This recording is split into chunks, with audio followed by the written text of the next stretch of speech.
Hello and welcome to my living room. Me and my little peppers here are feeling quite posh. It is so cold and rainy and gray out there today, but inside we can be shiny and bright. Anyways, what am I talking about? Oh, so many words. Well, I know some of you happen to like plays on words and learning new words every day and discovering the roots of those words. Hee hee. Okay, so it was a bad punny, but I want to welcome you to my living room and I want to entertain you just a little bit. I was looking up words and I've recently had different people asking me how to spell words. What do the words mean? What is the word for this or that in that other language or other?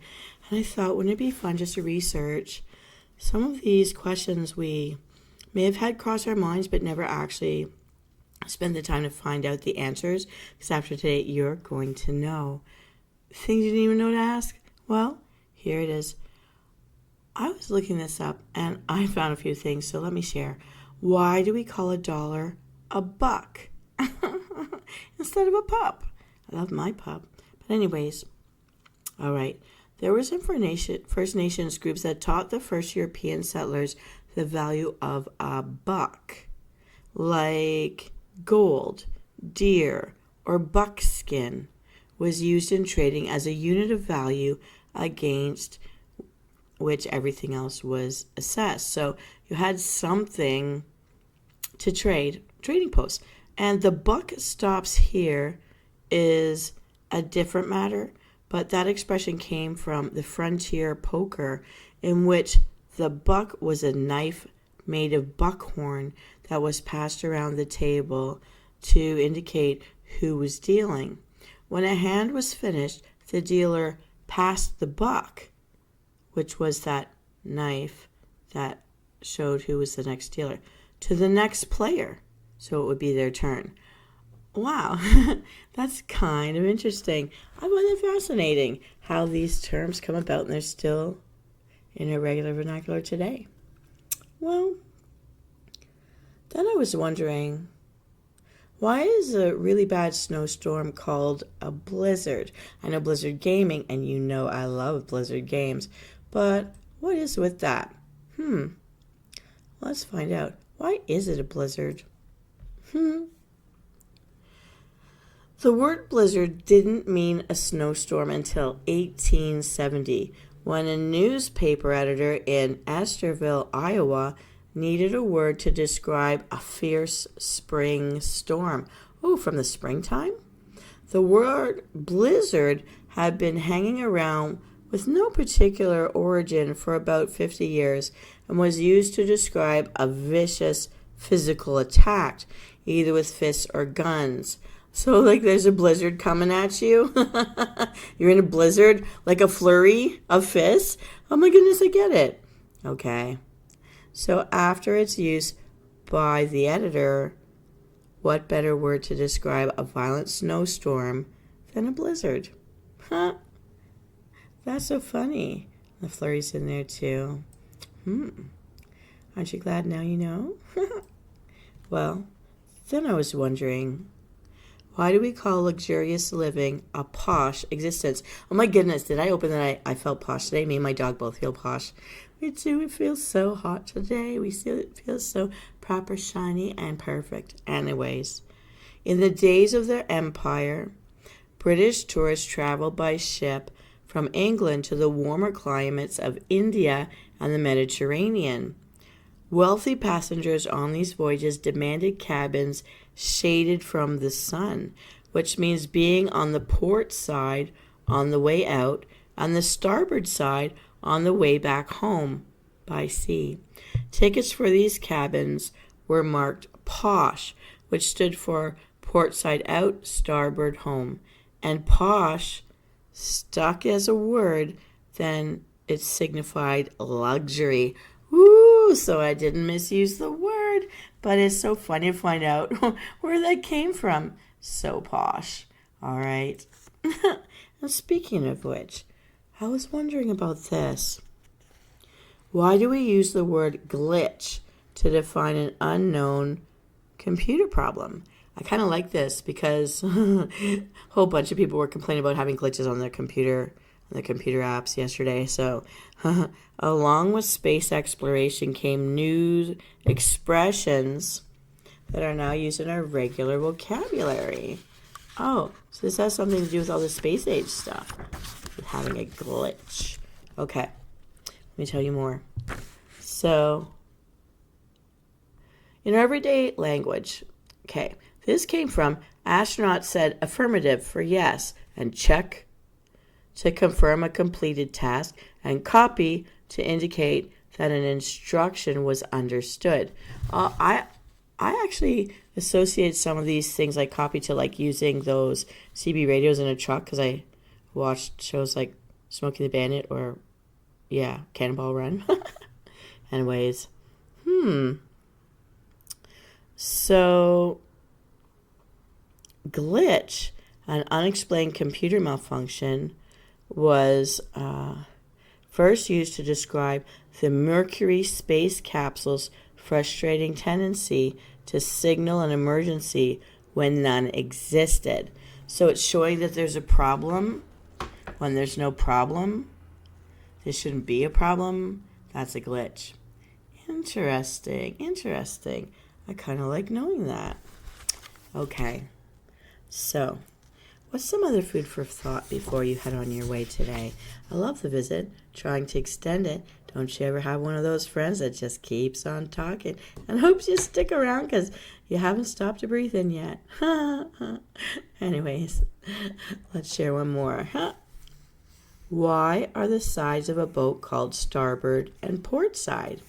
In the primitive days of navigation, the helmsman stood at the stern of the ship, controlling the vessel's direction by hand with a rudder, which was on the right side and called a steerboard, or, as the Anglo-Saxons called it, a starboard.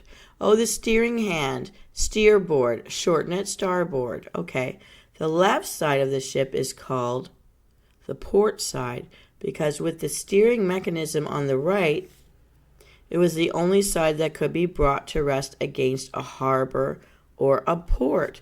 So like when you bring your boat up to the dock, one side has the rudder that you're steering with, and so you can't like steer yourself all the way in if it's going to hit that dock. So the other side that doesn't have your oar, that or the rudder, that's the one that you can stick to the side of the dock so everybody can tie off and get in and out.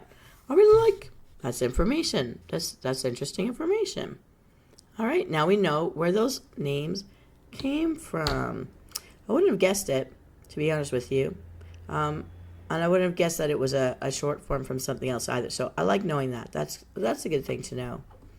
All right, just a little more fun food for your soul and your mind. Why do we call the first weeks of marriage a honeymoon? Well, I wouldn't know, but maybe you know. I don't know. The custom of a honeymoon began over 4,000 years ago in Babylon, when for a full lunar month after the wedding, the bride's father would supply his son-in-law with all the honey beer, or the mead, he could drink. It was called the honey month. The word honeymoon didn't actually enter our language until 1546, and because few people could afford a vacation, a honeymoon didn't mean a trip away from home until the middle of the 19th century. So like 1850s. Oh, so you just let them have like a staycation on a mine trip with the honey beer. I thought they would have told me something else, like giving the mead to the, you have to drink from the cups when you're the bride and the groom at on your wedding day, to get her like a bit tipsy, and him is ready to make a baby. Anyways, we're not talking about that anymore. We're gonna move it on. Okay, what else can we tell them, little puppers? Okay, why do we say that someone diverted from a goal has been sidetracked? Now, I always thought this had something to do with like the little man pumping a tiny little raft on a train track beside someone on a train. But let's find out. Why do we say someone got sidetracked if they've diverted from their original goal? Okay. It is railroads. I didn't even look. Actually, I haven't read this yet. So, early railroads had only a single track between destinations. So, problems arose when a train was met by another going in the opposite direction on the same track. That's very unfortunate. Or that they were about to be overtaken by a faster one from behind. Oh, ram. That's not good at all. This dilemma was solved with the creation of sidings, or short lengths of track built parallel to the main line, where one train could pull over while the other train could pass by or pass through. And the train had been sidetracked, meaning that for a time, at least, it wasn't going anywhere. Oh, so these are like pit stops on highways, right? So you've got this train. So they go into the side to let someone else pass so that you don't get into a train accident. That's a smart thing to do. But I didn't know that you would have to stop and wait for them to go through. I thought that meant you could like keep going on your route. But no, so that's a way to pause safely until it's time that you can get back on the main track and keep going in your direction. Hopefully, you have enough of these side tracks around so that you don't get into a worse situation. My goodness, how common must have that had happened? They had to come up with a solution for something like that. Oh my goodness. Okay. I'm glad this didn't happen to me. Although I have been on a train that couldn't pull the brakes because they froze. And we had to, beaming fast, go straight through the whole city. And it took an hour and a half for it to melt enough that they could pull the brake and then slowly bring us back to town from the other direction. Planes, trains, and automobiles in the real world in the north. That is what happens when you are in the city. All right. A little more food for thought before I let you go from this fabulous break. I'm glad you had this break with me in my living room. I mean, it is high tea time. Not all of us like to drink tea. We like to hear about the tea. So here we go. Why do we say someone charming has personality? Oh, there's a song about that. He's got personality, personality, charm, personality, class, personality. Ooh. Okay, I'll stop. In the Greek and Roman theaters, actors wore masks to indicate the different characters they were playing. The Latin word for mask, persona. I thought that persona is your personality, not a fake. It's your persona. Is this the character you're playing in real? Oh, that is so funny. It came to mean a personality other than that of the actor. So whenever you are like not being yourself, you're throwing on a mask, whether it's in public or private or with certain people and not other people, you're throwing on a persona. You're throwing on a fake personality. It's a mask. Okay. Today, persona or personality still refers to the mask a person wears to hide his or her true character while playing a role for the outside world. So not because you're an actor, but you as a living being on the world stage of human stuff. That is an interesting fact to me. I like that I know this fact. Okay. All right. Just a little more time. Usually breaks are 15 minutes, so we're going to hit a little closer. All right, I got something else to tell you. Okay, why did the dandelion and the daisy get their names? That is funny. Okay. The dandelion and the daisy are both named for a particular physical characteristic. This I didn't know. The English daisy, with its small yellow center and white or rose-colored rays, the petals, closes at night and reopens with the daylight. Ooh. Oh, I know certain flowers do this, but I didn't know that would be what this flower does. Daisies, open by day, closed at night. Oh, what a daisy. Being a daisy. You're not available at night. Nope. not open for business. Sorry. And like the human eye, opens and closes. And so it was named the day's eye, Daisy. So it's open by day, looking all around, and at night it closes up like your eyes do when you go to sleep. So sweet. Okay, now the dandelion, because of its sharp edible leaves, was named by the French dent de lion, or tooth of a lion. I know my grandmother used to pick the leaves from the dandelions and show me. She'd say, this is salad, not in English. She'd say, this is salad, ensalada, ensalada, and she'd eat it to show me. And you know, if you see herbs on a brio can that tells you the ingredients of the brio, that pop drink that isn't Coca-Cola from Italy, that's dandelions. That's the herb. That's what the herb is. It's dandelions. It's got that soury thing. Okay. All right, everybody. I think just one more, and I'll be seeing you out the door.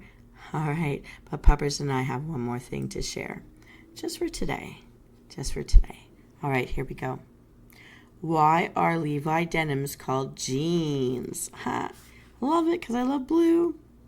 In the 1850s, when Levi Strauss ran out of tent canvas for the pants that he was selling to California gold miners, I know because it helped protect their skin from any blasts that went off, or the shrapnel that would fly from those blasts in the mines.